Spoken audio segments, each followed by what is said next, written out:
The tear doesn't look like a door. It doesn't look like anything that should exist. A gash in the air above a Gotham alley, bleeding dark light that has no color name, no portal, no summoning circle. No demon lord on the other side with a clipboard and a claws, just a wound in the space between worlds, and then nothing, and then a man falling through it with no warning, no destination, and no control. The last thing Al Simmons heard before the tear took him was Malebolgia's name, ringing in his own skull like a struck bell, the voice of the thing that owned him. The thing he had been refusing, in every form it wore, since the moment he understood what the deal had actually cost him. The voice is gone now. Good. Before we see how this world answers the question of what to do with him, drop a comment below. If Spawn landed in your corner of the DC universe, which hero finds him first? Let's see your call before this story makes it for you. He hits the alley floor hard and doesn't move. Tactical habit. When you land in a zone you've never seen, the first thing you do is nothing. You count, you listen, you learn the shape of where you are before you commit to any direction. He counts to 10. In those 10 seconds, he takes inventory, arms, legs, the cape shifting behind him, alive the way it's always been alive, 12 feet of sentient organism that has its own sense of the air, lether, still bonded. Still there. There is a number at the back of his awareness. It doesn't live in his vision. It exists somewhere deeper, in the junction where the suit meets his nervous system, and neither of them is entirely separate anymore. 9999. 9,999 units of necroplasm, burning slow as a wick that hasn't been lit yet. He came through. He doesn't know what tore the hole that brought him here, but the meter says maximum, and maximum means options. He files the information, gets up. The alley is narrow. 2 brick walls that have been holding the city's secrets for 100 years. A fire escape that has outlived everything it was built to help people escape from. There is a plaque on the wall near the alley's mouth. Small bronze, mounted at child height, the kind that marks an event rather than a person. He doesn't stop to read it. In his experience, plaques commemorate things that were allowed to happen when they could have been stopped. He walks to the mouth of the alley and looks at the city. It is not his city. He knows his city the way soldiers know terrain, by the bridges, by the weight of rain on pavement, by the sound the dark makes when it settles. This skyline is wrong. Not wrong like a foreign country. Wrong like a parallel one, the same raw materials, arranged by someone with different instincts. The darkness over these buildings has been organized. It sits with intention. He doesn't know the city's name. He doesn't know its rules, its histories, which streets belong to which operations. He has arrived with no intelligence, no support structure, no chain of command, no evac route. What he has, a lifetime of training built specifically for situations where you have none of those things, and a supernatural organism living in his clothes that will fight to keep him alive regardless of whether he'd personally prefer that. He also has this. 40 feet from the alley mouth, a man is being held against a bus shelter by 2 men who want his coat. Spawn doesn't think about it. Thinking is for situations where you have the option not to act. He moves. No. Necroplasm. The man he used to be, before the dead name, before the hell contract, before the face that looks like what happens when fire decides not to finish. That man knew 17 ways to put a person on the ground without a weapon, and his body has not forgotten any of them. He takes the larger of the 2 men by the wrist before the man registers he's there. One motion. The wrist turns inward, the elbow locks against its own architecture. The shoulder follows where the mechanics lead, and the man meets the pavement with the particular sound of someone who has just fully understood that they miscalculated their evening. The second one turns, raises his fist, Spawn head-butts him. The second man sits down. It is very quiet for a moment. The victim stares up at him. Middle-aged, a cut on his cheek from where he hit the shelter. He is looking at the disfigured face inside the hood, the scarred skin, the white eyes that hold no ambient light, and the cape moving behind Spawn like something that breathes on its own, and the chains hanging loose at the suit's shoulders. His mouth opens. "What are you?" he says. Spawn looks at him. It's a fair question. In 2 years operating out of a Rat City alley in New York, he has been asked this question more times than he can count, and he has never found an answer that covers the whole of it. Dead man, weapon. The government's most successful project and its most expensive mistake. Hellspawn. Every name is accurate. None of them are useful in the middle of an alley at 2 in the morning. "Go home," he says. The man goes. He finds the operation 20 minutes later, not by accident, by reading foot traffic the way his training taught him to read it. Who goes in and doesn't come out? Which vehicles idle in the wrong place for the wrong duration? What a building sounds like from the outside when there's work happening inside that isn't meant to be named. He does not yet know this city is called Gotham. He knows the pattern. The pattern is the same in every city he has ever worked, and it appears to hold across at least 2 worlds. He watches for 20 minutes. Reconnaissance, not hesitation. He maps the exits, counts the interior positions. Goes in at 2:47 a.m. through the fire door. 7 men inside. He is not in the building long. The ledger he leaves by the door. He arranges their IDs on top of it, the kind of organization that gives investigators something to hold when they arrive in the morning. He has done this before.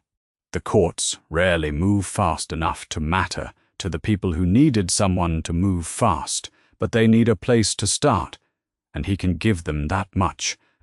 He goes back to the alley. The plaque is still there. He still doesn't read it. He settles into the shadows above the alley mouth. The cape draws itself around him, Letha pulling his shape into the particular quality of darkness that makes human eyes slide past without catching. He waits for dawn. He doesn't know that every person he encountered tonight is already on the phone. He doesn't know that in this city, when the police face the impossible, there is a protocol for it, and that protocol ends with a single call to a single man. He doesn't know the name Bruce Wayne, or that Wayne watched 2 people die in this specific alley when he was 8 years old, or that the small bronze plaque on the wall behind him is the only thing in Gotham that marks where that happened. He knows the meter is still ticking. He knows this city holds people who need the kind of justice that courts and angels don't provide, and that he can provide it. That, in his experience, has always been reason enough. He watches the dark. He waits. The detective on the crime scene has worked Gotham for 11 years. This city has produced things that would end most careers. She is still here. She does not rattle. She is rattled. 9 men, all dead. Not brawled dead, the kind of dead that comes from someone who knew what they were doing and executed it with absolute precision. Cause of death. Multiple. None of the patterns match anything in the database, and she has access to the GCPD's entire database, which is considerably larger than most people know. The building looks like someone punched through a section of it from the inside. Structural damage that no mechanical tool she can identify would produce. The trafficking operation has been dismantled down to the hardware, not robbed, destroyed. She has worked trafficking cases for 6 years. She knows what this node was for. Whatever did this knew too, and apparently decided that knowing was sufficient cause by the door. 9 wallets. 9 sets of ID, arranged in a neat stack. Someone organized them for whoever came to look.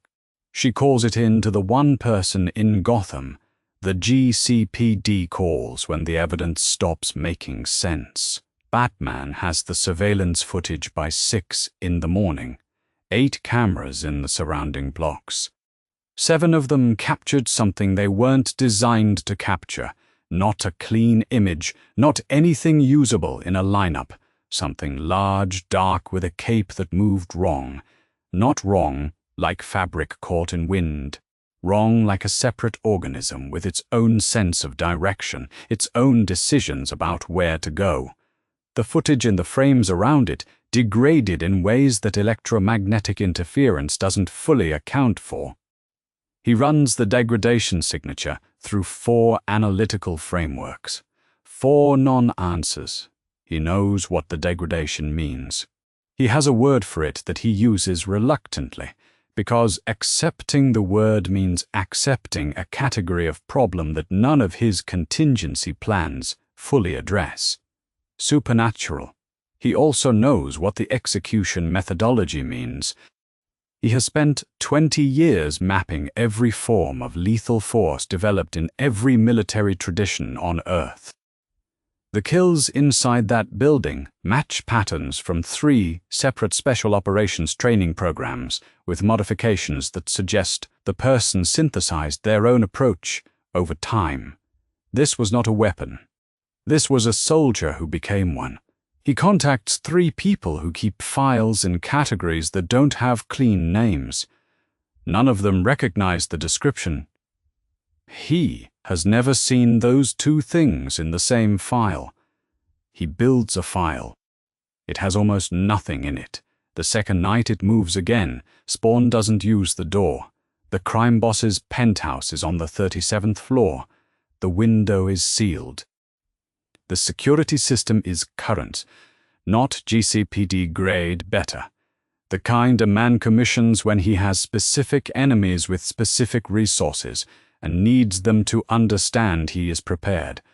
None of this matters. Spawn walks to the building's exterior wall, and Letha finds the spaces between the molecules of the brick and passes through them. He is inside before the system registers that anything is wrong with the wall. He stands in the middle of the penthouse. The boss is at his desk. Expensive suit. The kind of face that has been comfortable for so long it has forgotten there was ever a time it was anything else. He turns at a sound that wasn't quite a sound, and he looks at the shape filling the space between his desk and the window, and he begins to understand that he has been operating under a significant misapprehension about how his evening was going to end. Spawn has already finished understanding everything about him. He takes the ledger. He does not take anything else. 40 seconds after he entered, Letha phases him back through the wall, and he drops to street level. He leaves the ledger by the front entrance, with the building's security footage drive on top of it. He is 4 blocks away when the security team finds their employer. Necroplasm expenditure. 41 units. The meter reads 9,958. He still has options. The bat signal goes up at 11 p.m., not for the public. The signal that goes up for the public says that someone is coming. The signal tonight says something else. The kind of message you send when you already know more than you're showing, and you want the other party to register that you know. Batman goes to Crime Alley. He had already triangulated it. 2 incidents, 2 nights, and the thread between them is not the targets. It's where both trails end up afterward. He has his own reason for choosing Crime Alley as the ground he comes back to. He does not know yet whether the thing he's tracking has a reason too, or whether the convergence is coincidence. He has never, in 20 years, found a coincidence he would trust. He goes anyway. He finds Spawn in the dark above the alley mouth. Not hiding, the suit could produce concealment. He knows that much from the footage, but Spawn is not concealed. He is positioned the way a soldier positions himself when he has chosen his ground and is giving the other party the choice of whether to approach. Batman reads this in the first 2 seconds and files it alongside everything else. He drops from the rooftop above the alley in silence and lands 10 feet from Spawn. The cape settles. He does not move. He looks at the shape in the dark, the dimensions of it, the way the second cape moves without any wind to drive it, the chains, the white eyes in the disfigured face that hold no ambient light. He catalogues what he can see. He catalogues, separately, what he cannot explain. Spawn looks at him. The assessment takes 4 seconds. Heavy functional muscle under whatever the suit is moves like someone who has trained the hesitation out of his own reflexes. No firearms visible, no insignia, no communication device, and no fear response. Gotham generates fear in almost everyone who stands in an alley at midnight. Looking up at a bat, it is in part the point. This man has either suppressed it completely or it is genuinely absent, and neither option is reassuring. Not a criminal, something that has chosen, as Spawn has, to work in the dark. The thing behind him, the second cape, except a cape does not make autonomous tactical adjustments, shifts and repositions without any signal from the man wearing it. Batman has encountered bonded organisms. He has never encountered one that reads a tactical situation before its host does. Something in the way. Spawn speaks first. You're not a cop. Batman's expression doesn't change. He has registered the voice, modified by the suit in ways he can't attribute to any known technology, and filed it with the rest. His answer is one word. No. The silence between them has the weight of 2 people who have each arrived independently at the same decision. Whoever moves first is giving information. Traffic from the street above filters down between the buildings. Somewhere further out, a siren picks up and fades. "What are you?" Batman says. Spawn doesn't answer. Batman doesn't answer either. The cape moves. They stay exactly where they are. Neither of them goes anywhere at all. The standoff ends the way they always end between 2 people who have decided, independently, not to start something they can't control. One of them moves. Batman moves. The batarang is in the air before Spawn tracks the launch, not aimed at Spawn's face, not aimed where most people aim, which is wherever they are looking. Batman aimed for the join between the cape and the neck, the seam where a suit meets bare tissue, the single point on any supernatural attacker where armor transitions to anatomy. A precise throw. Under any other circumstances, it would have found its mark. Letha catches it. The cape moves 2 feet to the right, without any instruction from Spawn, extends a fold of itself, and the batarang slaps into it and stops dead, not deflected, caught. Like something with hands. Spawn didn't give it a command. He didn't need to. Batman notes this and keeps moving. He works through the 2 kit, not the full escalation, but the tier that handles most things larger and stronger than a person should be. The EMP fires into the suit. The suit doesn't stutter. Spawn takes the impact and turns his shoulder into it, like a man walking into wind. Batman lands 3 strikes to the body, the kind that would fracture ribs and stagger most enhanced targets. Spawn takes them. He doesn't step back. He doesn't raise a weapon. He raises a forearm and redirects, checks Batman's follow-through, and waits. His method of not attacking is as deliberate as Batman's attacking. He has positioned himself to absorb, to redirect, to force Batman to keep changing angles without ever being where Batman expects. He is 212 pounds of combat experience that learned patience before it learned violence. Batman has fought people who fought better. He has rarely fought someone who wanted less. He is not fighting, he is reading. Batman is very good. Even processed through the reflex of training, Spawn can identify what he's looking at, a man who has spent decades drilling the noise out of his movement, until only the signal is left, no wasted motion, no telegraphing.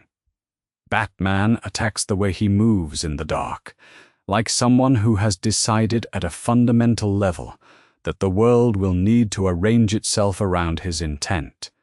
But Spawn has a code, and the code has no flexibility in it. He kills the people who deserve to be killed, not the people who cross his path, not the people who oppose him, not the soldiers in someone else's war.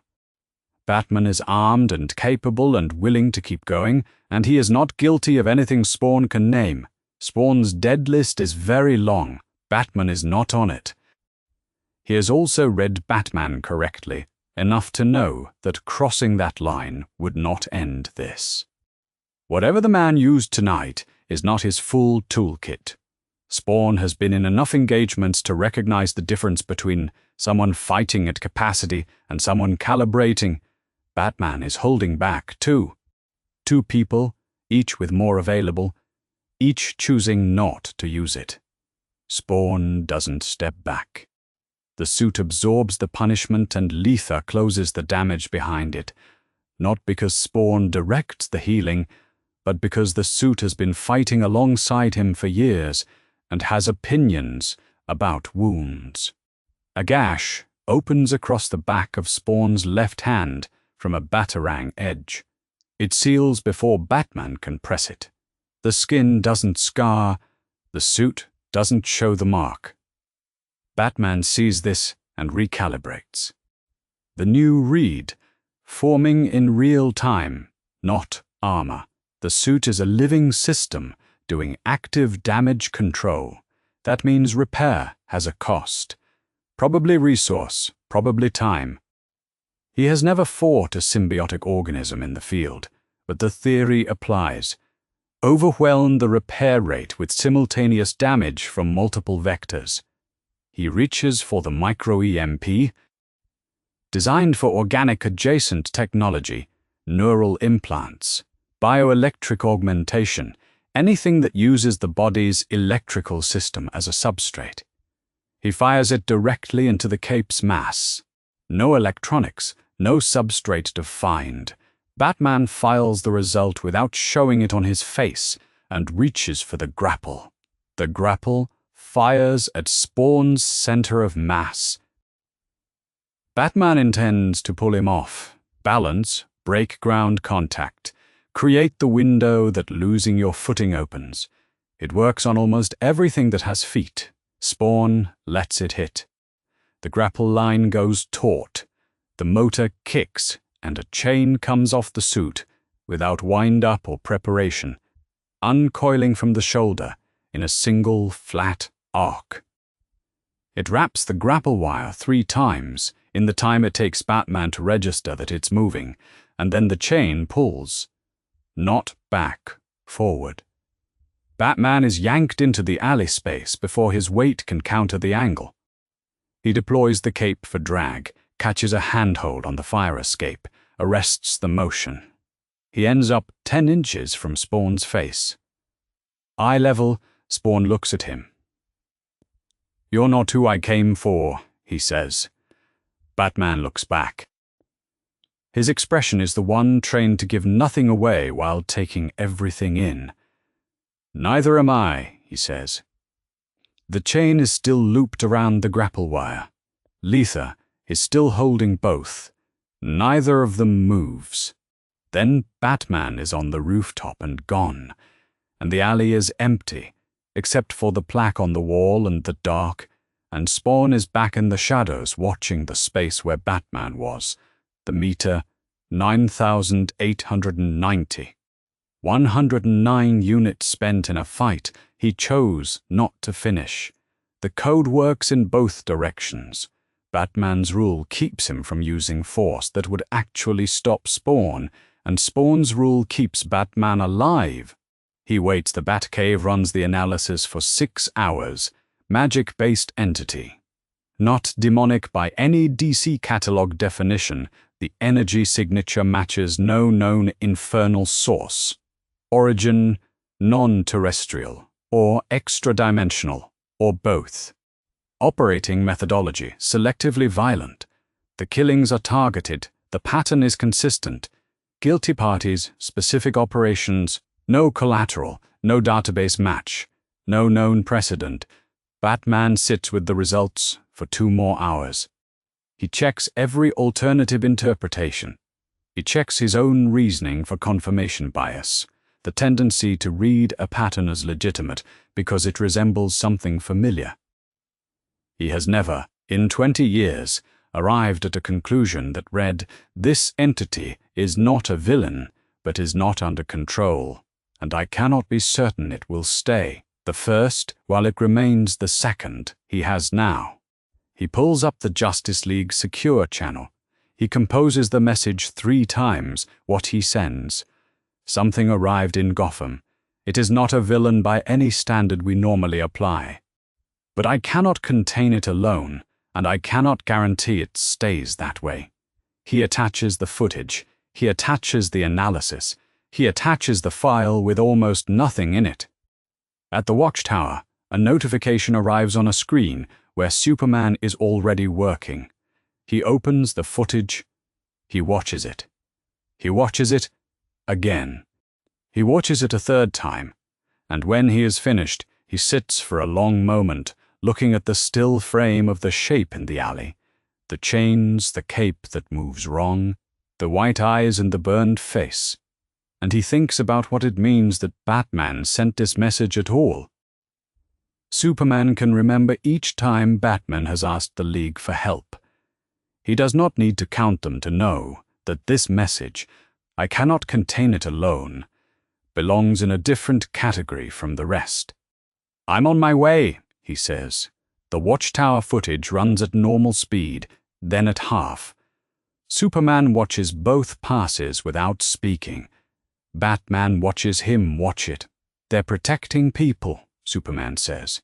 "We don't know their threshold," Batman says. "We don't know what triggers the shift from protection to something else, what their criteria are, where the line is, or whether a line exists. We don't know if we're a category they've considered. Wonder Woman has been quiet through both passes. The energy signature is magical," she says. "I ran it against the Olympian record, against Atlantean deep magic, against every divine source I've been trained to identify. It doesn't match any of them. This is not Greek. This is not any cosmology I was raised inside." She pauses. "It feels old, older than most things I'd call old, and it is not benevolent toward us, though it isn't aimed at us either. Whatever it wants," Batman says, "we're not it. That's not the same thing as safe," she says. The 3 of them look at the still frame, the shape in the dark, the chains, the cape that moves wrong. "Magic from outside our cosmology," Superman says, "is not a category we have a good protocol for." "No," Batman says. "We don't." Zatanna arrives in Gotham at dawn with her readings already compiled. She has been doing mystic forensics for 15 years, and she knows exactly what she is looking at when she knows, and she knows precisely when she doesn't. The detection work. She runs in the alley, returns a result that should not be possible, given what she understands about the architecture of DC's magical record. The entity's power source is infernal, demonic, deeply embedded, not a surface contamination, but a structural condition. A being made from the material rather than tainted by it. And it does not register against any demon lord she has catalogued. Not Trigon, not Neron, not any documented source of infernal power in the records she cross-referenced before making the call. He picks up on the second ring, which means he was already awake, which means he already knew something had changed in the world. Hellspawn, he says, before she has described the reading. Come to Gotham, she says. He arrives in 3 hours, which for Constantine means either he moved fast or he wanted to look like he did, and distinguishing between the two has never been a skill she fully developed. He walks the alley with his hands in his coat pockets and the cigarette in his mouth that he is technically not supposed to still be smoking, and he confirms the reading the way he always confirms things, with a single look, calibrated to communicate that he already knew. Dead soldier, he says, made a deal with a demon lord, got resurrected as a weapon being, got cheated on the terms. That's standard, by the way. That's how the template works. He crouches by the wall and reads something in the residue that isn't accessible to her instrumentation. What's not standard is I don't know this lord. I know most of them. I've made it my business. He stands, looks at the alley mouth, looks at the city behind it, looks at whatever Constantine looks at when he goes quiet. There are hells we've never mapped, he says.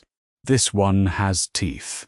I know that because something this bound and this directed doesn't come from a hell that doesn't have an agenda, and I don't know the agenda.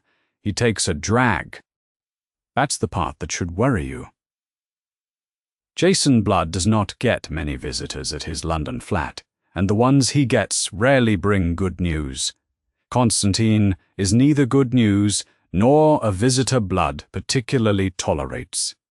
But Constantine arrives with a case that falls squarely under a Trigon's expertise, a hell-bound entity from a hell outside the record.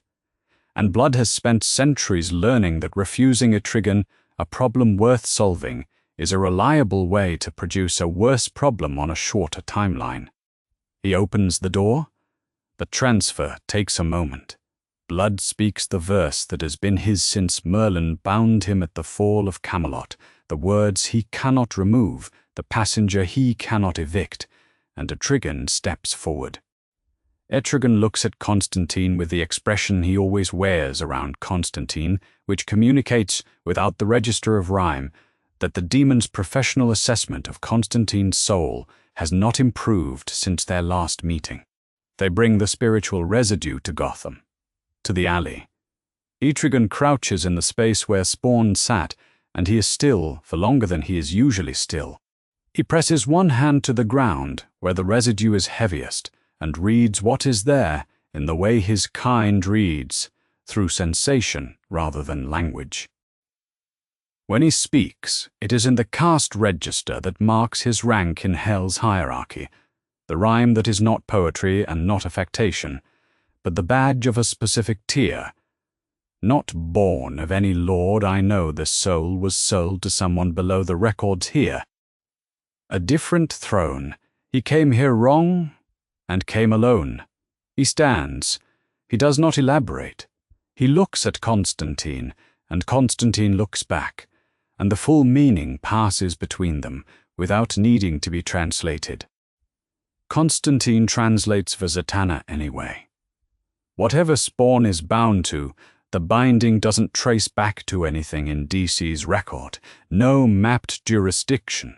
No authority here recognizes the contract, which means no authority here can break it, claim it, or use it to get purchase on him. He drops the cigarette. He came through on the outside of every system that would normally give someone power over him. He's been free this whole time. He just doesn't know it yet.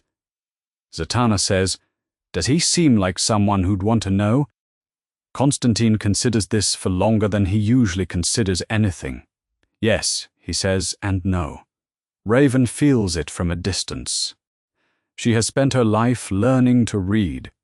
Hell energy by texture, by pattern, by the particular direction of where it's aimed. Her father's power has a specific signature. Invasive, directed inward, a hunger that consumes whatever space it touches. What she feels from Gotham is different.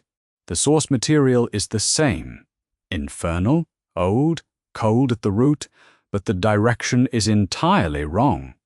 This is aimed outward, at the guilty, not at the innocent. She contacts the League. It is a grief. Jim Corrigan wakes at 3 a.m. He wakes the way he always wakes when the Spectre has something to say. All at once, fully present, the voice already in his skull before he has registered that he is awake. He has been this force's host long enough to know the difference between the Spectre observing and the Spectre moving toward a decision. This is the second. There is a dead man walking, the Spectre says, who belongs to no court I recognize. He executes the guilty without sanction from heaven or from hell. He operates under a contract that has no entry in any record this universe holds. He passes judgment in my jurisdiction without any authority, I have acknowledged. Corrigan waits. And yet, the Spectre says the judgment is correct. Corrigan waits longer. This falls under my jurisdiction, the Spectre says. Not because of the execution, because of what the execution reveals about what this man is, and what he was made into, and who made him. Corrigan reaches for the coat on the chair beside the bed. When? He says. Now, the Spectre says. It has already begun. The alley goes white. Not bright white. The distinction matters. Bright is a source, a point, a sun, or a lamp, or a flash. White is a state, the complete absence of shadow, the erasure of everything the dark had ever agreed to hold. Crime Alley has existed in some form of dark since before the buildings were built. In the 3 seconds it takes the Spectre to fully manifest. Every shadow the alley has ever held is gone. The temperature drops to something below cold. Not frost, below frost. The particular stillness of a place where even air molecules have decided to be cautious. Spawn has been in places that changed their physics around him before. The edges of hell, the spaces between dimensions that Al Simmons's body passed through when it was remade. He understands, physically and at the level below, physical, the difference between something very powerful and something that is power without a source. The Spectre is the second kind. He watches it. He reads it the way he reads every situation he has walked into without intelligence. Establish what you can. Something very large is here, something that rewrites local physics by being present. He has met beings in his existence that operated at this tier, beings that existed on the same plane as the things that issued contracts and built armies from the dead, and every one of them wanted something from him. He waits for this one to say what it wants. The Spectre's voice is not a voice the way voices are voices. It comes from everywhere the white is, which is everywhere. You have executed judgment without sanction from any court recognized by the presence. You are a dead man operating under a demon lord's contract. In this universe, you fall under my jurisdiction. Submit to the presence's law. Spawn looks up at the thing that has taken the shape of the alley's entirety and remembers the last time something spoke to him like this. It was Malebolgia, in the place Malebolgia called home. It was hell, and the demand was, serve, become what we made you. Lead our army into the war between heaven and hell. He said no. He says it now in a different configuration, because the configuration is different and the words need to fit it. I don't belong to Malebolgia. I don't belong to your presence. I don't belong to anyone. He stands. Letha pulls the cape into the full extension of its 12 feet, which in the white of the Spectre's light casts no shadow, but exists anyway. I came back wrong, and I've been wrong ever since. That's not your problem. The men I killed last night, that was justice. Your book just hadn't gotten to them yet. The white intensifies. That is a statement. The presence's law does not permit private judgment. You are not authorized, and not asking for authorization, Spawn says. I haven't asked for authorization since I stopped asking for orders, and the people giving me orders burned me alive. He doesn't raise his voice. He learned a long time ago not to. The people who need their own volume to believe what they're saying are the people who haven't been tested against something that isn't impressed by volume. You want to take the contract, take it. You can't break what I signed. I've tried, and so have better things than you. If you can break Malabolger's claim, please, you'll be doing me a favor. The Spectre considers this. Not doubt. The Spectre does not doubt. What requires consideration is the law. The presence's law structures this universe's cosmic architecture with specific rules about competing legitimate claims, and Spawn's contract with Malabolger is real. It is not DC's filing system, not DC's cosmology, not anything registered in the presence's record, but it predates any DC filing in the metaphysical sense, and it is real. Two legitimate cosmic claims cannot occupy the same soul simultaneously. This is a fact the Spectre has never encountered in this precise form, because no entity from a hell outside DC's record has arrived here before. There is law, and the law is clear about what the law can do, contain, not cancel. The Spectre cannot dissolve a contract he did not author. He attempts the binding anyway. Spawn feels it arrive like a weight pressed from above, not a blow, not a weapon, something more fundamental than either. A categorization. The sense of being claimed by a system of law so old and so total that most beings in its range simply are subject to it, the way matter is subject to gravity. Without negotiation for 3 seconds it holds, then Spawn pushes. The necroplasm burns out in a single directed pulse, not a weapon, something closer to what happens when every available resource commits to one point all at once. The meter drops, not by units, by hundreds. He stands in a white alley with the cost of that freedom still smoking out of him. Go back to your boss, he says. Tell him I'm not one of his. He looks up at the white. If your presence wants a conversation not a claim, I'm here, same alley, every night. The white withdraws, the Spectre does not flee. Spawn is clear on the distinction. Fleeing means losing something you came to keep. What happens is a tactical pause. The Spectre enforces law, and the law in this case requires consultation with the authority that authored it. The presence's silence is not permission. It is also not instruction, and the Spectre does not act without one. The dark comes back. When the alley is itself again, Spawn sits down. He puts his back against the brick and runs the numbers. He has refused Heaven's agents. He has now refused the Spectre, the wrath of God of a universe that has no record of him. He is building, across dimensions, a record of very consistent behavior. The meter, 8,412. He burned more than 1,500 units breaking the binding. That is a significant piece of whatever finite time he has left, as what he is. He thinks about Wanda. She is not in this universe. She is not accessible from any position he currently holds.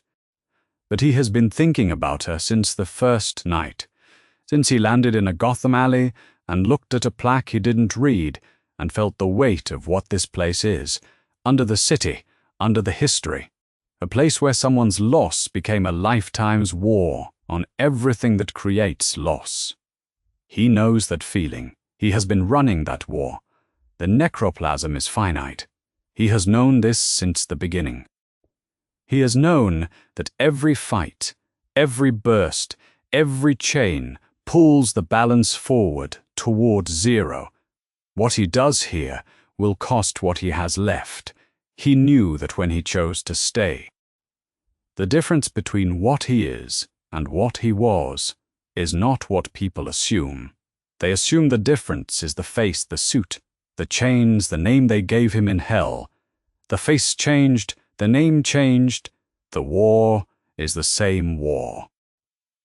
The people who needed someone to move are the same people. He is in a different universe. The work is the same work. He thinks about the man from the first night, the one being held against the bus shelter for his coat. He doesn't know that man's name. He told him to go home, and the man went. And that was the whole of it. Somewhere in Gotham, that man is alive, because Spawn happened to land in a particular alley at a particular moment. He watches the alley mouth. He waits. Superman lands without sound. That is the first thing Spawn registers, no impact. A person his size, who arrived from altitude with no braking mechanism, Spawn can identify touches down at the alley mouth, with less noise than someone stepping off a curb. He files this under the same category as the other information he has been collecting since his arrival here. The physics are different. The rules are different. The people who operate at the high end of the scale in this universe operate at that scale, because they were built for it, not because they stumbled into it. Spawn knows this because he stumbled into it, and he knows what that feels like from the inside. It feels like operating above your pay grade with borrowed resources that are running out. It feels like being behind the curve in every tactical assessment you make because the data is wrong. It feels, in a word, like this conversation that is about to happen. Superman is not in a fighting posture. Spawn reads this in the first second. No guard, no positioning for range or angle, no tactical spacing. He is standing in the alley mouth the way a person stands when they came to have a conversation.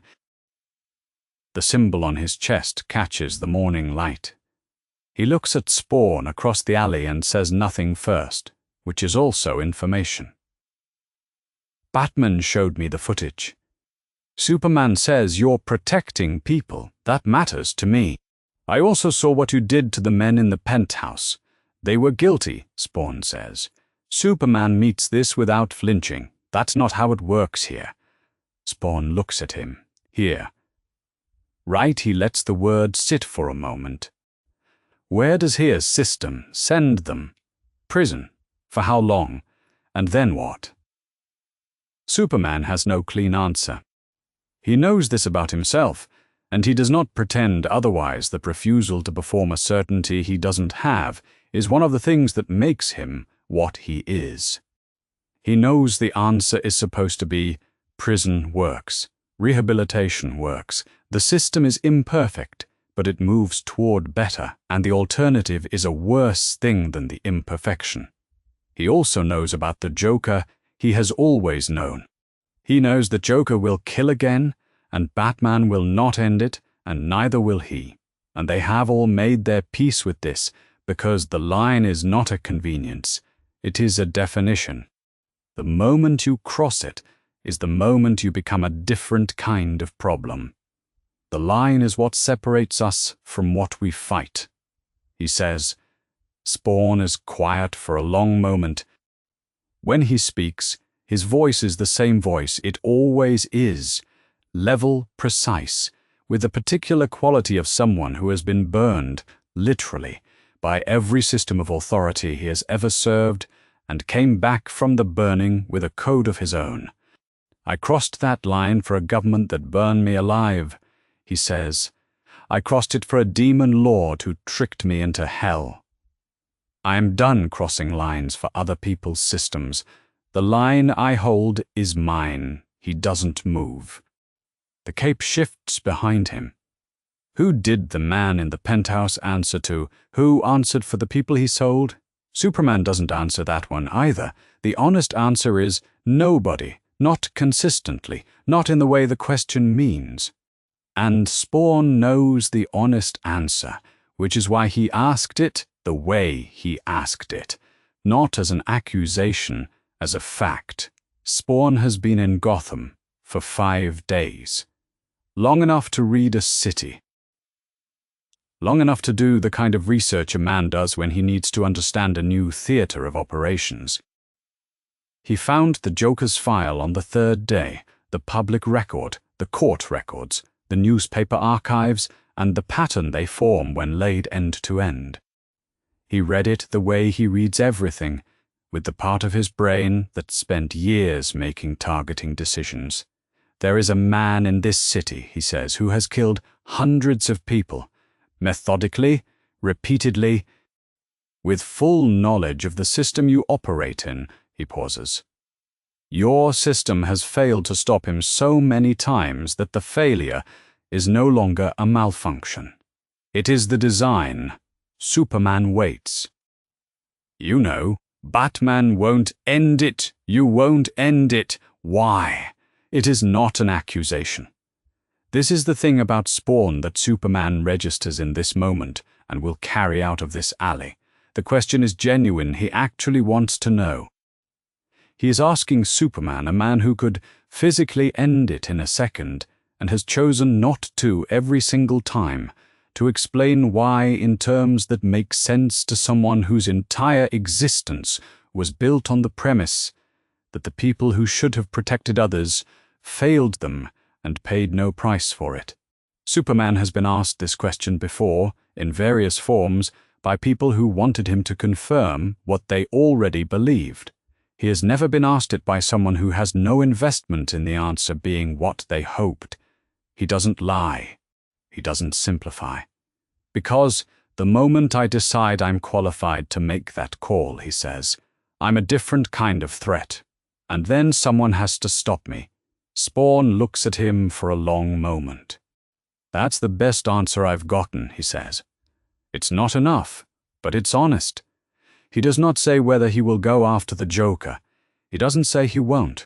The question stays where it landed, between them, in the space neither of them fills, because that is what the question is. Something that doesn't resolve. Superman doesn't try to make it resolve. He has enough respect for what Spawn is to give it the answer it deserves, which is not a solution. He is about to leave when he stops. He turns back. Whatever brought you here, Superman says, I don't think it was an accident. The universe doesn't usually send something like you somewhere. It doesn't need you. Spawn stares at him. He does not respond. Not because he has nothing to say. He has learned to recognize when something has been said to land and not be argued with, but because what Superman said is the first thing anyone in 2 cosmologies has offered him that didn't ask him to serve or rule or surrender. The first thing that simply named what he might be, without demanding anything from it. Superman leaves. He doesn't look back. Spawn watches him go until he has gone from sight. He watches the empty sky where Superman was, and the alley mouth, and the city that doesn't know his name. He has been here for 5 days. In those 5 days, he has been confronted by a man who fights without powers and would not stop, by the cosmic enforcement authority of this universe, which could not hold him, and by the most powerful being on this planet who came to talk instead of fight and left without getting what he came for and without pretending he had. None of them are like the people who burned him alive. None of them are like Malebolgia. None of them are like anything he has been fighting for 2 years in his own world. He doesn't know what to do with that yet. The meter, 8,412. He spent nothing in this conversation. That is the first time in 5 days that a confrontation has cost him nothing. He watches the alley. Somewhere in Gotham, the question he put down between them is still sitting where he left it. He walked away from it. It is still there. It will still be there tomorrow. He waits. The reports reach Apocalypse from several sources simultaneously, which is how Darkseid prefers his intelligence, redundant, cross-verified, arriving faster than any single agent could deliver it. A dimensional scar opened over a city called Gotham. The scar has closed, but the residue remains, a thinning in the fabric of dimensional space that his instruments track as an entry point for something from outside the known cosmological map. The hell energy signature attached to it does not match any hell he controls or has catalogued. The being that came through it has killed approximately 40 people in the time since it arrived, all of them selected according to criteria that suggest not rage or hunger, but judgment. It refuses authority. Every source confirms this independently. The Justice League has engaged it, the Spectre has attempted to bind it, both failed. Darkseid sits in his throne room and considers this for a long time, which is unusual. He usually does not need long. A soul from a foreign hell, a body rebuilt as a weapon, a being that cannot be owned, claimed, or contained by any of the systems that own, claim, and contain things in this universe. He sees a resource that has been left unclaimed. He sends a strike force with one instruction: bring it back alive. He needs to understand the necroplasm source. A dead man who refuses all authority from a hell outside his intelligence network is not a threat to observe from a distance. He has spent eternity pursuing the anti-life equation. A soul whose architecture is from outside his map is a variable he needs to understand before it becomes a variable he cannot predict. It is an asset to acquire. They arrive in Gotham at night. The parademons come first.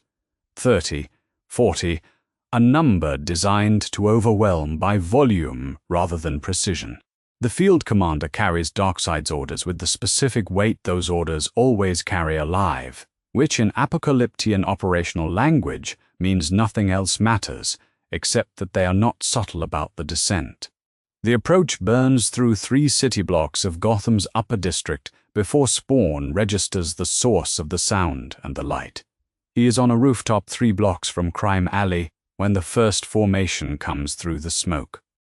He identifies them in 2 seconds. Military unit. Organized. Alien technology. The weapons are not any manufacture he recognizes from his own world or this one. They move in formation, which means they were trained for it, not born to it. They know what a kill zone is and how to establish one. He knows how to establish one better.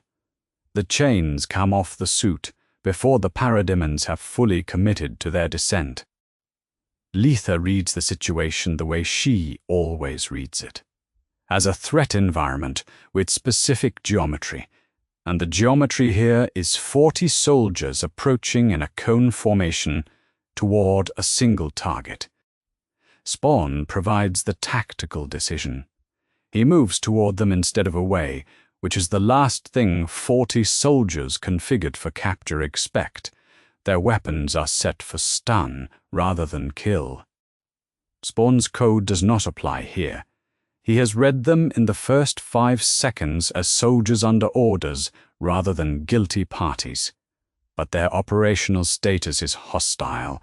Their numbers make them the kind of problem you solve completely or not at all.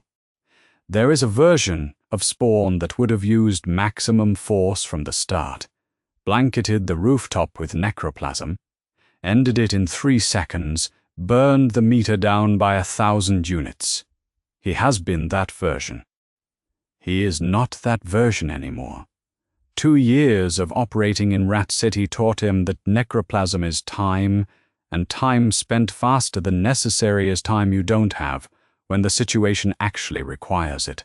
He solves it efficiently. The chains work crowd control on the outer formation, wrapping the cone's wings and pulling them in on each other. The parademons on the inside of the collapse fire at what's in front of them, which is other parademons. He burns necroplasm only on the hard targets.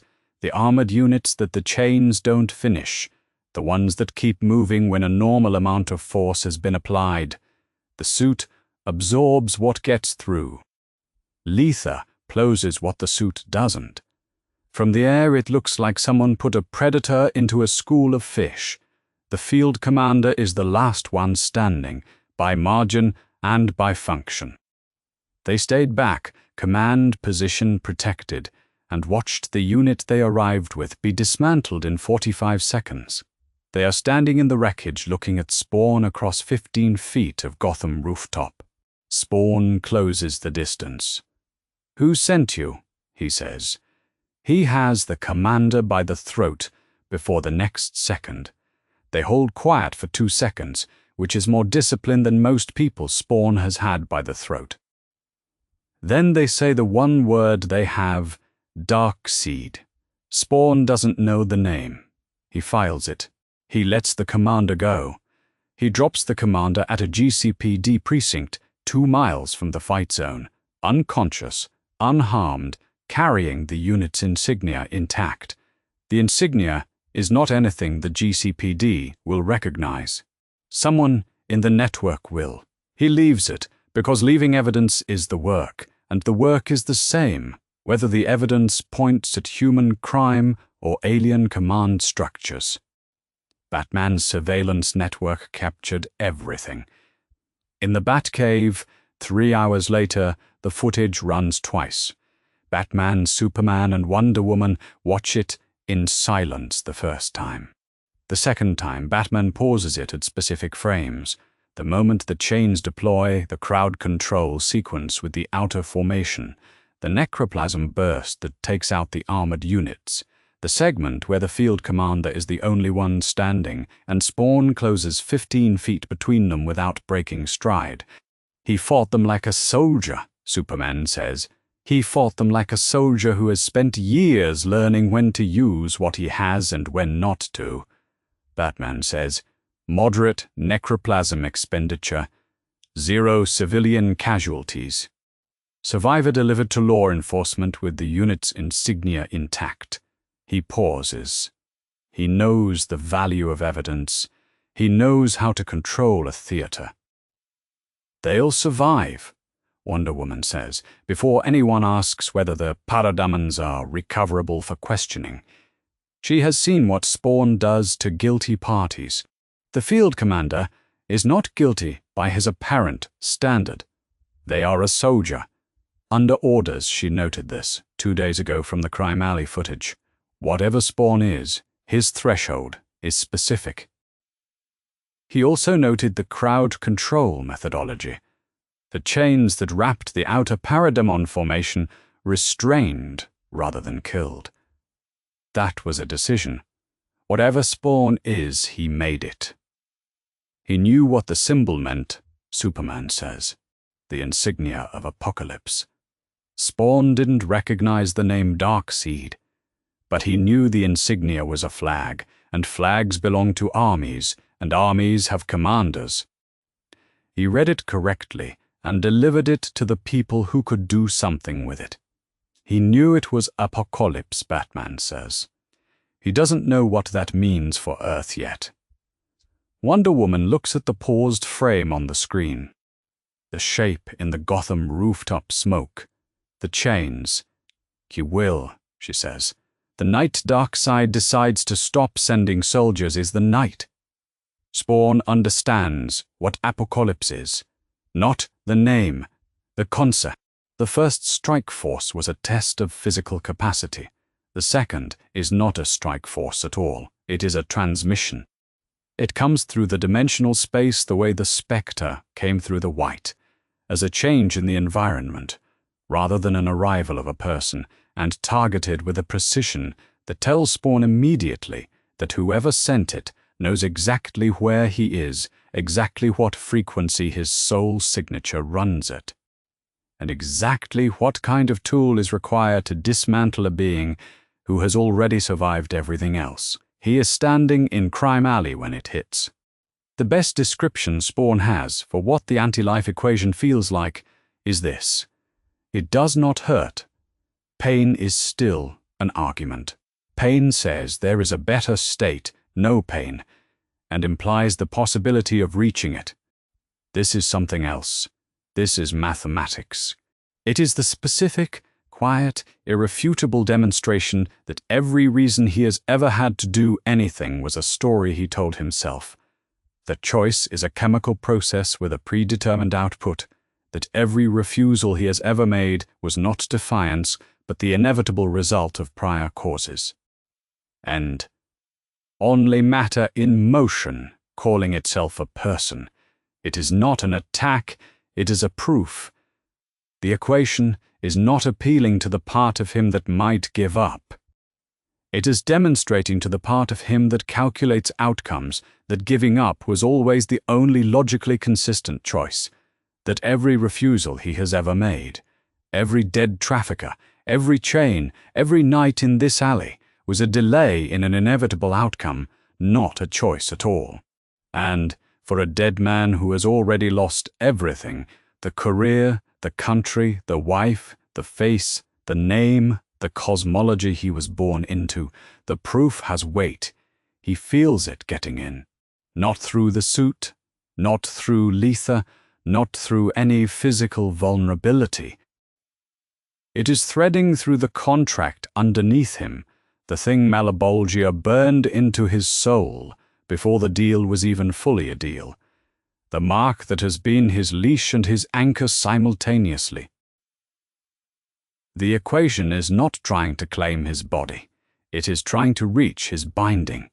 If it can rewrite what Malebolgia wrote, it can rewrite what Spawn is.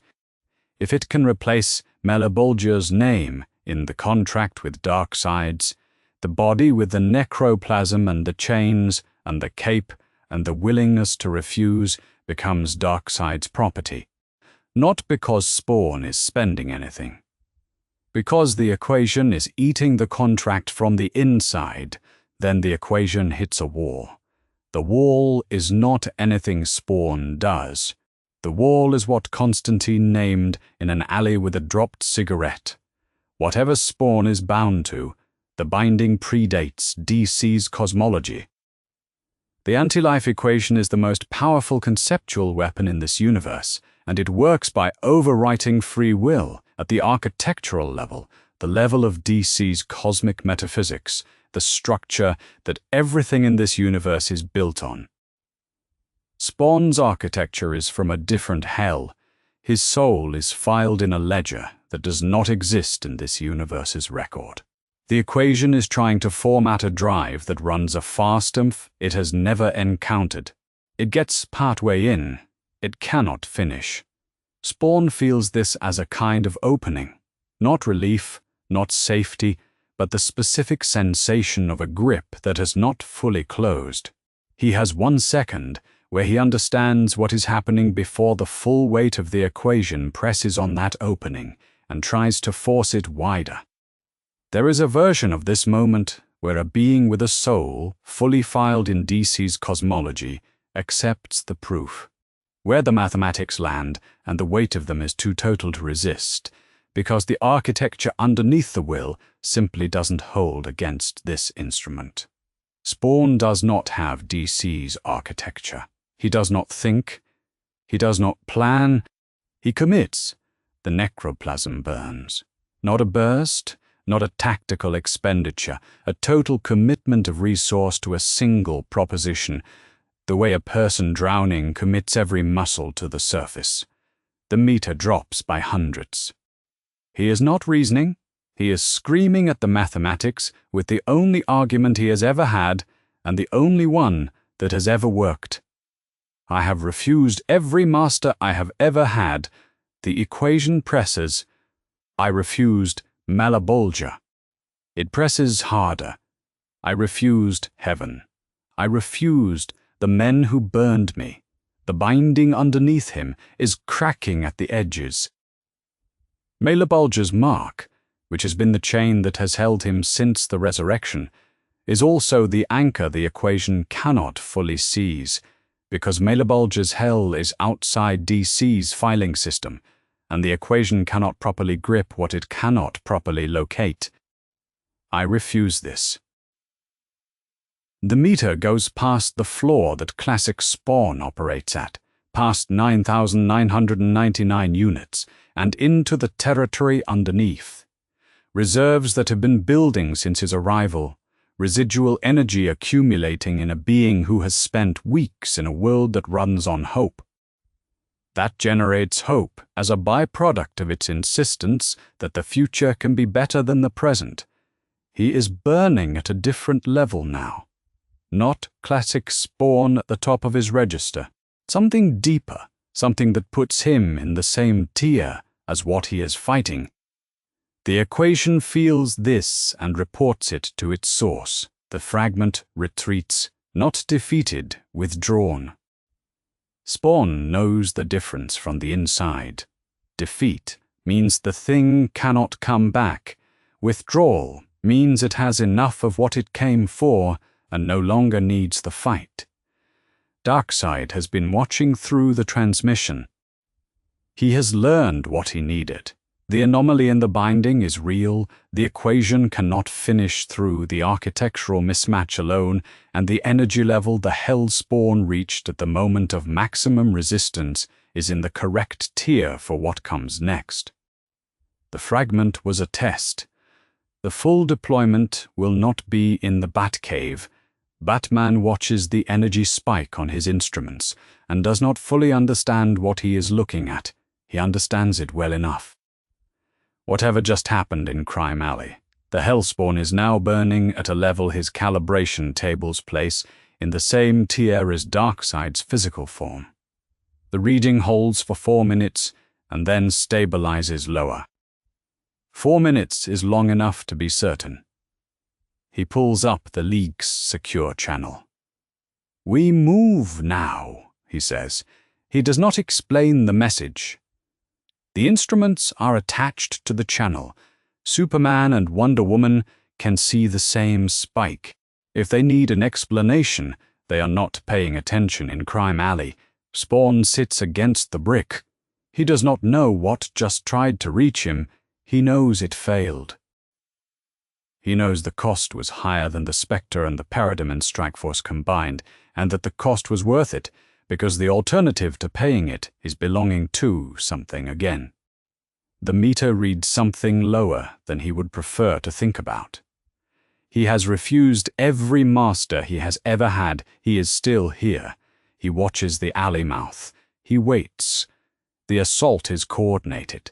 Darkseid has planned it to land simultaneously across 3 cities. Parademons over Metropolis, Gotham and Central City at the same moment, timed to the energy spike from the equation transmission. He ran the calculation. A Hellspawn burning through what his instruments registered should come out compromised. If not dead, then depleted to the point where one more engagement would finish what the equation started. He calculated correctly. He didn't predict that compromised would mean burning at Hell King capacity. The Parademons hit at 11 p.m. Every alarm the League has fires at once. They split the way they've split before. Superman takes Metropolis, his city, his weight to carry. Wonder Woman takes Central City, because what's needed there is decisive force with no collateral, and she is the best at holding both simultaneously. Batman takes no city. Batman takes Gotham's coordination, which is the job that looks simple from the outside and keeps the city from eating itself during the air war overhead. Shazam is already in the air over Gotham when the Parademons arrive, the improvised variable, the person already in the right place, the factor Darkseid's calculations tend not to account for. The scale of the incursion is the largest the League has faced outside a full-spectrum crisis event. Batman says this to no one in particular, while managing 6 simultaneous communications channels, and it is the kind of statement that functions as the opposite of reassurance. Spawn registers the Parademons overhead. He does not wait for orders. He does not wait for alliance. He has not waited for permission since before he was dead. The cape spreads. Letha reads the geometry of the air above Gotham, the formation of the descent, the distribution of the units, the approach vectors, and she extends to full capacity. 12 feet of organic symbiote becomes something larger, something that doesn't translate easily into any name Spawn has for it. Not wings, not a storm, but something that partakes of both. He goes up into the middle of the parademon wave and hits it from below. The parademons were not expecting anything to come from below. He burns through the leading edge in 40 seconds, drawing on the reserves the equation tested, and did not drain the Hell King tier that came online when the mathematics tried to prove he couldn't refuse. He can. He is. The chain sweep crowd control arcs through the formation. Necroplasm finishes what the chain's root. He doesn't burn at maximum. He has been in 3 engagements in 48 hours, and he knows the meter's number, and he does not spend what he cannot afford. He lands on a Gotham rooftop, and a shadow drops from the building above. Batman! They don't speak first. Spawn lands. Batman is already in position. A parademon squad comes over the rooftop edge, and they both move at the same time from different directions. And from the outside it looks coordinated because it is coordinated, not by communication but by 2 people who read the same tactical geometry. The squad goes down in 16 seconds. Batman watches Spawn work the last 3 parademons. Chain, forearm, no wasted motion. And when it is over, he says, "You're not wasting a single move." "I never learned how," Spawn says. "And they don't build on it. They don't need to." Batman turns back to his coordination network, and Spawn goes back up, and that is the entire alliance. 2 sentences long, which is sufficient. The Avatar manifests over Metropolis at 11:47 p.m. Not Darkseid in full form. A partial projection, a dimensional presence dense enough to interact with physics, dense enough to stagger Superman, dense enough that when it makes contact with the street, the crater radius is visible from the upper atmosphere. Superman engages. He has engaged Darkseid before. He knows what divine weight feels like at Avatar scale, and he knows that hit and move is the only approach that works on his own. Staying in contact means absorbing cumulative force that adds up faster than solar energy replaces it. He is doing that geometry when Spawn arrives from the east. Descending out of Gotham airspace at a speed the Avatar doesn't register as a threat until the necroplasm bolt hits it. Magic, Darkseid's Avatar is built of divine physiology. Superman's solar-powered physics strikes it, and the Avatar absorbs, redistributes, accounts for the impact. Magic does not work the same way. Magic bypasses the accounting. The necroplasm bolt hits the Avatar, and the Avatar registers damage the way a person registers a knife, instead of a fist, not because it is stronger, but because it arrives by a mechanism the physiology was not built to absorb. The Avatar turns its attention to Spawn. Spawn looks at the symbol on Superman's chest, the glyph, the House of El mark, the thing he has been looking at since his first morning in Crime Alley, without understanding what it means. "What does that mean?" he says. Superman is bleeding from his lip. He does not appear to be particularly concerned about the bleeding. "Hope," he says. Spawn fires another necroplasm bolt. This one he burns hot. This one he spends without calculating the cost, because the meter is a number, and numbers are finite, and the work in front of him is the work, and the work is what he is. The Avatar staggers. Its full attention is on Spawn now. Superman hits it from behind. The combination works. It works in the way that combinations work, when each component does something the other cannot. Superman as the anvil, weight and force and physics hammering at the divine form from one direction. Spawn as the edge, the magic-derived necroplasm finding the architecture that solar physics cannot reach. The avatar retreats. It pulls back. The dimensional conduit opens, and it is through and gone. Together, they pushed it back. Neither of them alone. Superman is standing in the crater the avatar's arrival made, calculating what the engagement would have cost the city if he'd been working solo. He has fought Darkseid before. He has not pushed an avatar into retreat at this scale, this fast, with this level of city preservation intact. The variable was magic. The variable was Spawn. Neither of them will forget this. The parademon waves disengage at 12:23 a.m. They do not fight to the last unit. When the avatar withdraws, the operational logic of the incursion withdraws with it, and they retreat through dimensional conduits in formation the cities hold. The League stands in the aftermath of the Metropolis crater. Spawn is on the perimeter, apart from the rest of them, watching the closed conduit. His necroplasm meter is at a number he will not say out loud. Hell King tier output costs at Hell King rates. Wonder Woman approaches. Not the way she would approach a civilian or a team member or a threat. The way she approaches someone who has earned a specific kind of acknowledgement. The acknowledgement given between soldiers after a line held. "You fought well," she says. Spawn does not answer. He is staring at where the conduit closed. At the absence in the air where a god's projection was 20 seconds ago, at the space between this moment and the next thing Darkseid will send, he knows Darkseid will send something else. He is still here. The channel opens in the space between 1 second and the next. Not the Spectre's white, not the anti-life's mathematics, something older and more deliberate than both of those. A presence settling into the space behind Spawn's consciousness, the way a hand settles over a door before it opens. Spawn knows immediately that it is not from this world. The frequency is wrong, too heavy, too patient. Darkseid.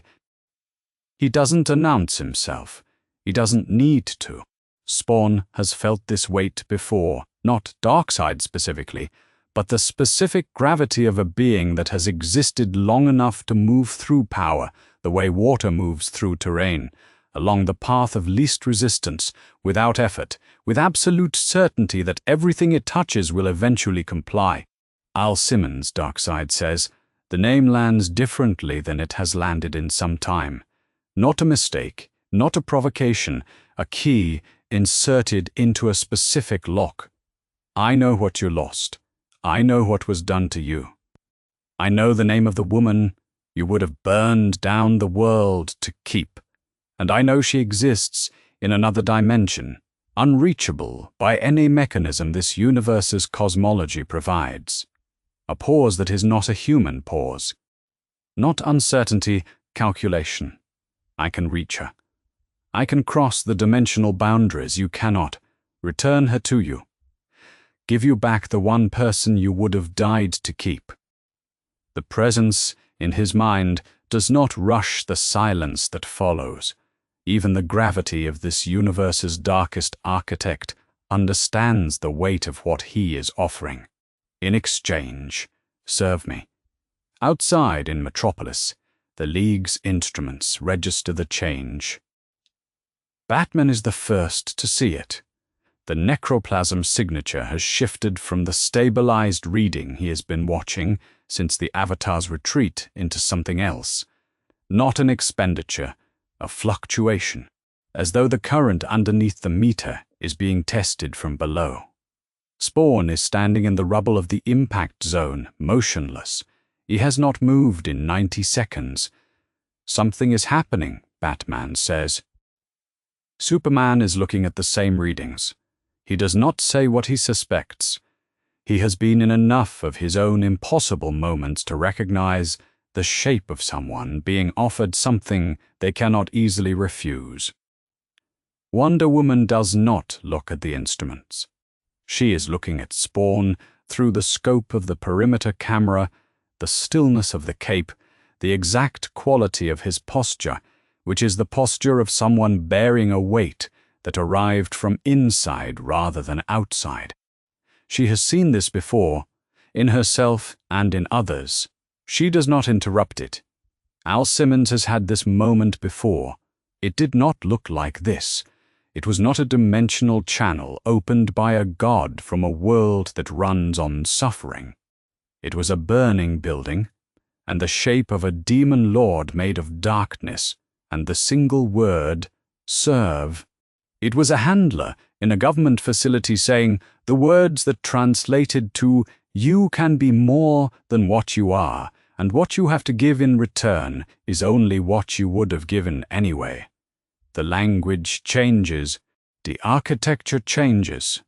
Malebolgia's hell, the government's chain of command, Darkseid's cosmic machinery running on the anti-life mathematics that tried to prove free will, was a story matter told itself. Give me your will, and I will give you the thing you need. He thinks about Wanda. He has thought about Wanda.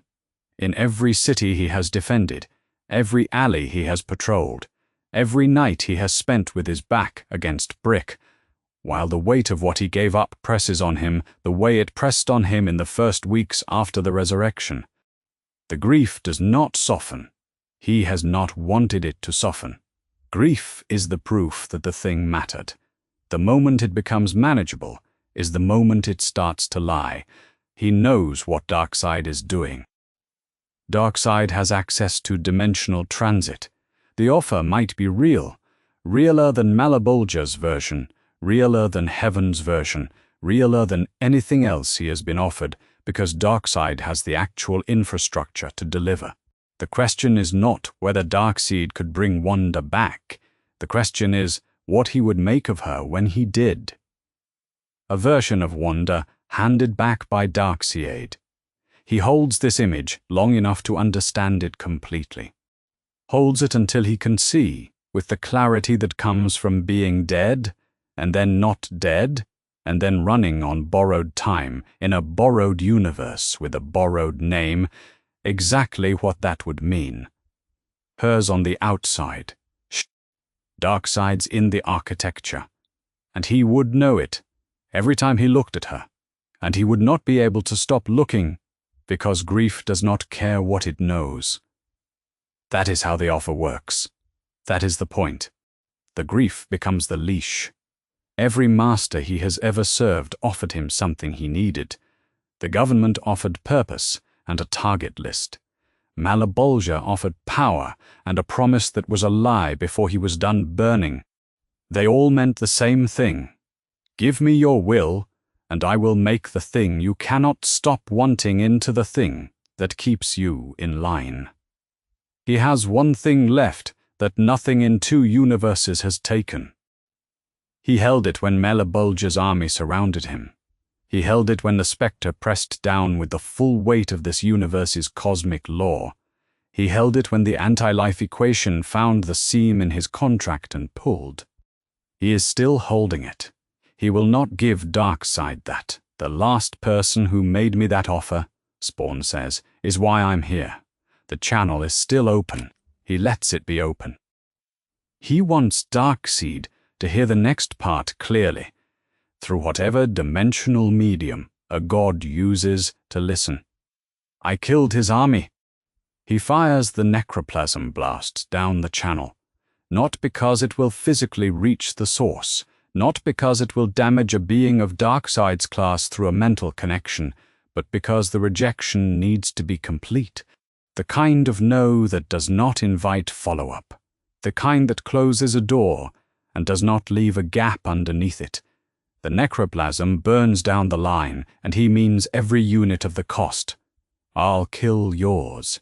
The Omega beams come back. This is not surprise. Spawn has been in enough situations to know that a refusal delivered at that clarity to a being like Darkseid is a test, not the end of the engagement. The beams curve through space-time on the path they always curve. There is no position. in the geometry of this universe that places a target outside their reach. And Spawn does not try to find one. She phases everything she can reach, the suit, the cape, his body, where the suit interfaces with it, in the fraction of a second before the beams arrive. Not a dodge. He does not dodge. They hit. He feels it as the sensation of something fundamental about this universe's physics, disagreeing with his continued existence at volume. And the phasing holds against a fraction of that impact, and does not hold against the rest. He is moving backwards before he has processed that he is moving. The wall behind him does not stop him, it slows him, he hits the ground, he gets up, Superman arrives from the west, Wonder Woman from the east. He registers them in the peripheral edges of whatever his vision is, which is currently running several steps behind his body's requirements. The Omega beams have fired. Darkseid is calculating, why is the Hellspawn still standing? The partial phasing should not have absorbed sufficient impact to leave the target functional. The pause, while the calculation runs, is the only opening there is, and it is the opening they use. The three of them together, Superman's physics, Wonder Woman's force, and the last coherent reservoir of necroplasm Spawn, confined in the meter, converge on the avatar at the moment the calculation is still incomplete. Darkseid does not have the answer to what Spawn is. What you cannot fully account for, you cannot fully counter. Unknown variables make even gods cautious. The avatar withdraws, not defeated. Darkseid's retreat is a decision, not a collapse. He does not return. Spawn finds a wall. He lowers himself against it with the specific deliberateness of someone who knows that if they do not control the descent, they will not control it at all. Letha draws tight, pulling in, conserving, making herself small. Every extension she holds costs, and the meter is a number he can feel rather than read. It has been near zero before. It has not been this close to zero, this recently after this many engagements. Batman crouches next to him, just crouching in the way. Batman crouches when he has a question, and already knows the cost of asking it wrong. What did he offer you? Spawn is quiet for a moment. The weight of what he said no to is not the same as grief. Grief has warmth in it, the heat of something that mattered. This is the cold that follows, the moment you understand exactly what refusing costs, and you choose to pay it anyway, and you know you would choose it again. The same thing they always offer, he says, the one thing that almost works. He does not say her name. Batman does not ask again. The staging area is a cleared lot, 3 blocks from the Metropolis impact zone, close enough that the League's cleanup teams can coordinate. Far enough that the media's perimeter doesn't reach it. They arrived by different routes. Batman by transport, Superman under his own power, Wonder Woman the same. Spawn walked. He is sitting on a chunk of concrete at the perimeter of the lot, apart from the rest of them by the distance that has been the consistent geometry of this entire engagement. Close enough to coordinate. Far enough to make clear. The necroplasm meter is at a number. He stopped reading directly 2 hours ago. Not because the number isn't there, he can feel it, the way you can feel the reserves of a battery in the behavior of the device it powers. Letha is telling him what the meter would say, conserving, drawing every extension inward. The cape, which at full extension spans 12 feet and generates enough force to alter a paradigm and formation, is barely moving. She is doing what she does when the math is close. He has been here before. Not this staging area, not this city, this specific measure of what's left. The specific quality of silence that follows the end of a thing you spent everything to get through. He looks like something that should be dead. He has always looked like something that should be dead. The difference is, that right now, for the first time in a long time, it is almost true. Superman approaches alone. He approaches the way he approached in Crime Alley the first time. No guard, no tactical posture, no angle setting. He comes as a person coming to have a conversation, which is either the most honest thing about him or a very sophisticated version of the same thing. After the hours they have shared in the last 10 days, Spawn has concluded it is the former. He does not offer anything first. He sits on a piece of rubble across from Spawn and is quiet for a moment, which Spawn reads as the patience of someone who has learned that not every silence requires filling. Then, what do you want to do now? Not, where do you belong? Not join us, not, we'll find a way to manage you or contain you or fold you into something that fits inside the League structure. Just, what do you want? 5 words. The subject is a person, not a problem. Spawn looks at him. The question is so simple, it takes a second to register correctly. He has been asked where he stands, what he is, who sent him, whether he serves, whether he rules, what he fights for, and whether any of it is compatible with the structures of this universe. He has not been asked what he wants. Not in this universe, not in his own. The last person who asked him that question was the man he was before he was dead, standing in a house with a woman who deserved better answers than the ones he gave her, and even that man was asking in the context of what the government wanted next. Crime Alley, he says. He says it directly, without giving the answer more weight than it has. There are people there that nobody looks at. He watches Superman's face for what the face does when it gets this answer. It is not the answer Superman expected. The face is doing the recalibration. I know how to not be looked at. I know how to look after them. It is not a complicated calculation. He has done this math before, in a city called New York, in his own world, in a neighborhood the residents called Rat City, and the rest of the city called something less diplomatic. He knows what people look like when they fall through the systems designed to catch them. He knows what to do about it. He knows how to be a thing that operates in the dark, with no paperwork and no press and no entry in any city's budget, and how to make that useful to the people who are also not in anyone's budget. Superman absorbs this. He wants to say more. Spawn can read the want in the particular quality of his silence, the offer to help replenish the necroplasm, the offer to look for a way home, the offer to connect him to the League's network, its database, its infrastructure of contacts and capabilities that extends across 3 cities and into space. The offer is sitting right there. Superman is not making it only because he is waiting to see if Spawn will make the decision for him. I've had enough of other people's resources, Spawn says. Superman nods once. He was going to make those offers. He is not going to make them now. Wonder Woman says what Superman doesn't. She crosses the lot and stands in front of Spawn, and she does not waste his time with softening, which he will register later when he has the distance to register it, as the kind of respect that is more useful than comfort. You cannot go home. The dimensional tear that brought you here, it's sealed behind you. We checked. She meets whatever passes for his eyes through the visor.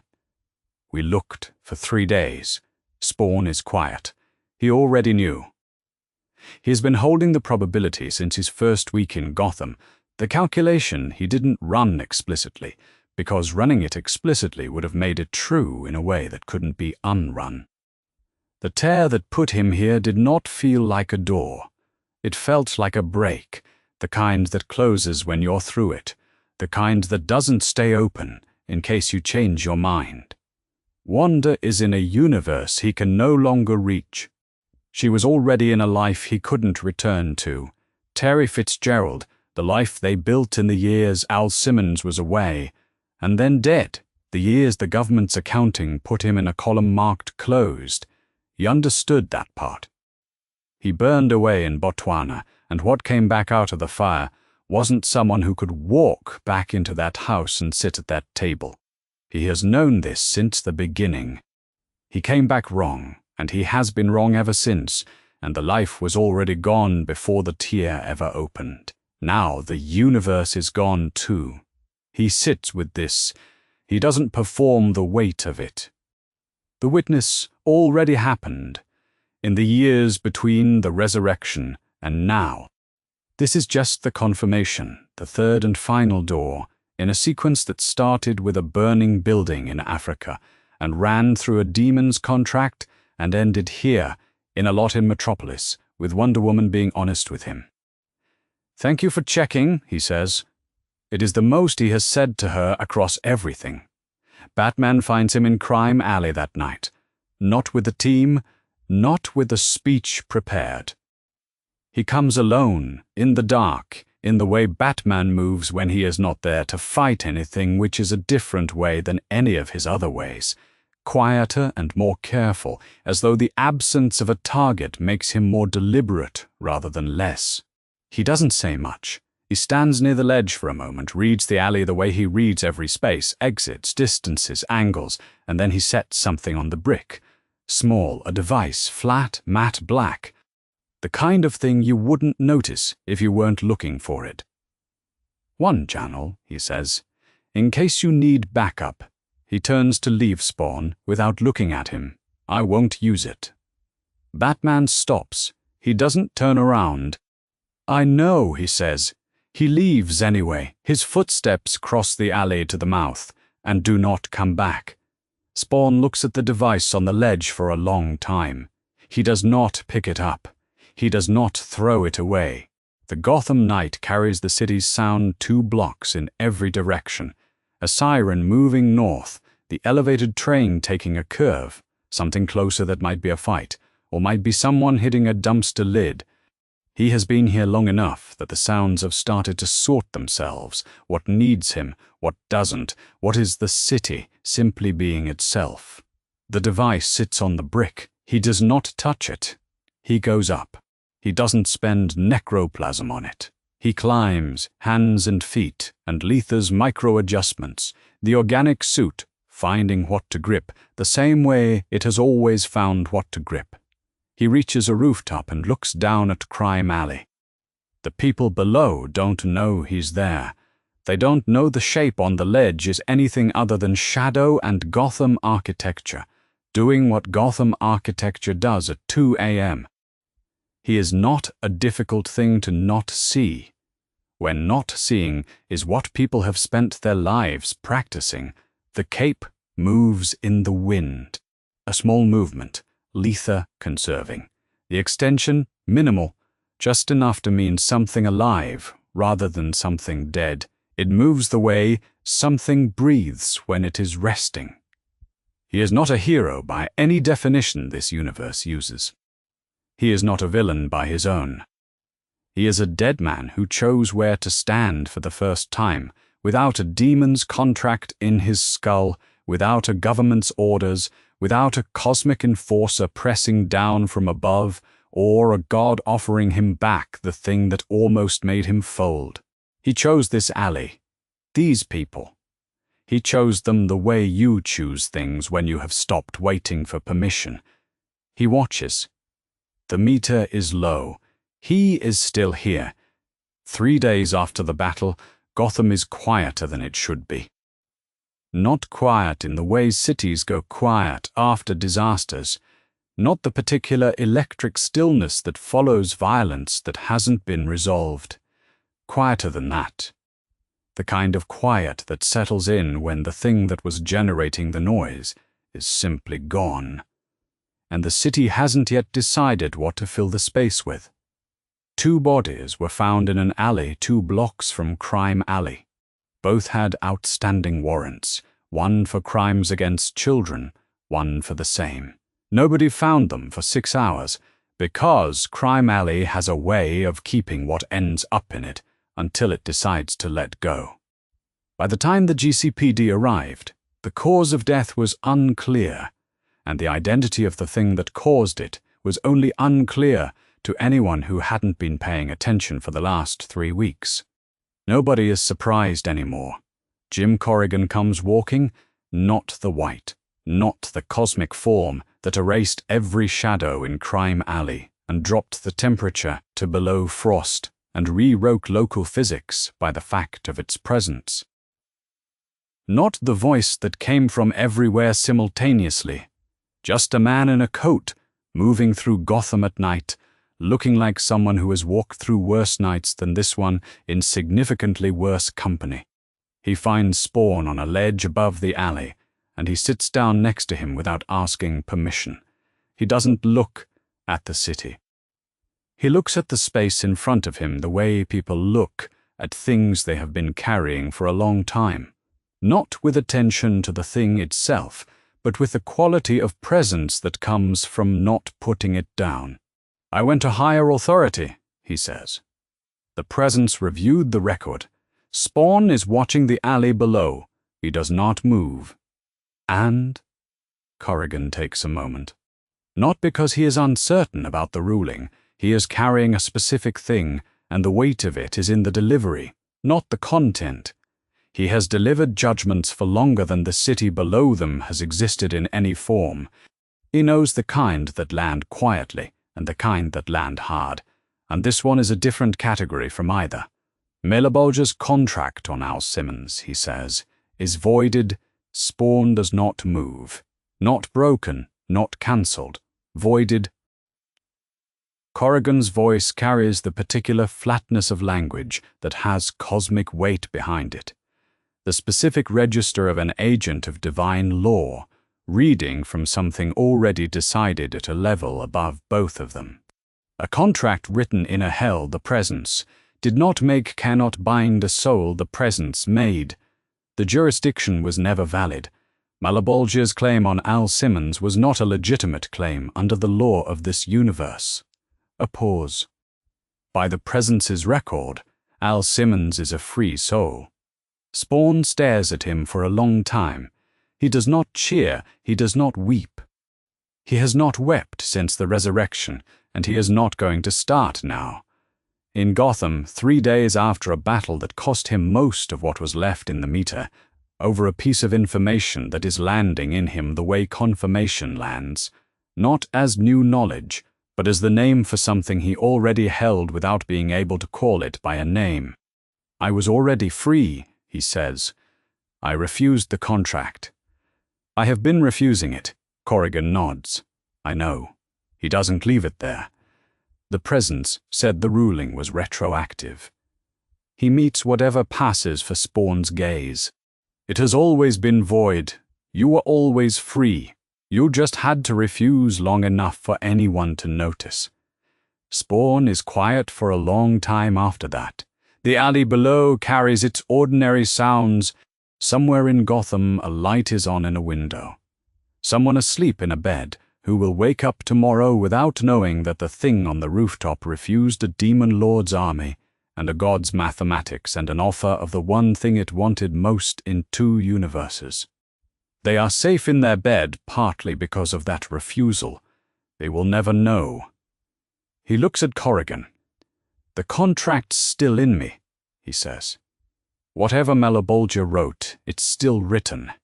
"Yes," Corrigan says, "it's just not binding. The writing stays. The claim doesn't." The spectre leaves the way Jim Corrigan leaves, walking down a fire escape, through the alley, out the alley mouth, and gone. Not white, not cosmic, not the erasure of all shadow. Just a man who came with a ruling and delivered it, and returned to whatever the presence's law requires of him next. Spawn is alone with the fact. He has spent 2 years in his own world, and the better part of 3 weeks in this one, refusing the thing Malebolgia put in him, not because someone told him to. Not because the refusal was going to be recognized or rewarded or filed in any record anywhere. He refused because the alternative was belonging to something, and belonging to something was what he had already done twice, and both times the thing he belonged to burned him. He refused because it was the only action left that no one could take from him. It turns out the refusal was also correct, not in the heroic sense, not in the sense of a journey with a moral arc. In the literal, legal, cosmic sense, the contract was void, the chain was already broken. The thing he has been doing, every night in the alley, every refusal, every time he said no to Malebolgia and heaven and the government and dark side and the equations proof, was not defiance against something that owned him. It was a free soul operating freely. The universe just took this long to file the paperwork. He sits with this. He does not know what to do with it, which is fine. He has not known what to do with most of what he is. He has done it anyway. Crime Alley, Gotham. 3 a.m. The cape shifts in the cold air coming off the river. Letha's minimal extension, just enough to mean something alive rather than something placed. The necroplasm meter is low. He knows the number. He stopped saying it out loud weeks ago, but he knows it. It is ticking. It is finite. Everything that he is runs on a resource that does not replenish at the rate it was spent, and at some point the number will reach something, and he does not know what comes after that. He is a dead man in a world that runs on hope. Hope was never his language. He has not spoken it natively since before Botswana, but he has been watching the people in the alley below, the ones nobody looks at, the ones who fall through every system designed to catch them, and he understands, in the only way he understands things, which is directly and without sentiment, they are real. The dark they live inside is real. No one in the city above them is looking down here. No one in the League's network has a file for this specific kind of problem. He does. That is not hope. That is just the work. He knows how to do the work. He has been doing it his whole death. The cape moves. The meter ticks. He is Spawn. And that's how it ends. Not with a redemption. Not with a homecoming. Not with the contract broken by some dramatic final act. With a voiding. A piece of cosmic paperwork that says the chain was never real, filed 3 weeks after the chain stopped mattering, by an authority that took its time getting to it, and a dead man on a rooftop who already knew, and stayed anyway, and will be there tomorrow night, and the night after that, for as long as the meter has anything left to give. If you want to tell us what you think Spawn does next in this universe, or which DC character you'd want to see him face, drop it in the comments. And if you want more crossovers at this scale, subscribe and let us